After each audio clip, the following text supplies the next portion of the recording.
ঝুরি আলু ভাজা খেতে কার না ভালো লাগে। তোমরা অনেক দিন থেকে রিকোয়েস্ট করেছিলে দাদা ঝুরি আলু ভাজা বানাও, তো আজকে ফাইনালি সেটা আমি বানাচ্ছি। আর সেই জন্য প্রথমে আমি বড় সাইজের আলু ভালো করে ছুলে নিয়েছি, তারপরে একটা গ্রেটারের সাহায্যে গ্রেটারের যে বড় সাইডটা আছে সেটা দিয়ে ভালো করে গ্রেট করে নেব লম্বা লম্বা করে।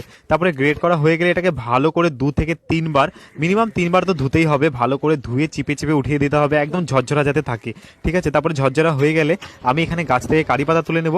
আলু ভাজার মধ্যে কারি পাতা তো অবশ্যই লাগবে। এরপরেই কড়াইতে তেল দিয়ে দিব আর আলুগুলো দিয়ে দিব, বাট এটা ছোট কড়াই হওয়াতে তেলটা পড়ে গিয়ে আমার কার্পেটটা পুরো পুড়ে গেছে। তারপরে বড় কড়াইয়ের মধ্যে আলুগুলো দিয়ে ভালো করে হালকা যখনই গোল্ডেন কালার হবে তখনই ভেজে উঠিয়ে নেব। পর কাঁচা বাদাম ভেজে নেব, কারি পাতাগুলোকে ভেজে নেব, 2টো শুকনো লঙ্কা ভালো করে ভেজে নিয়ে তারপরে উপর দিয়ে চাট মশলা আর হালকা বিট নুন দিয়ে দেবো। তারপরে এটাকে ভালো করে ঝাঁকিয়ে নেব।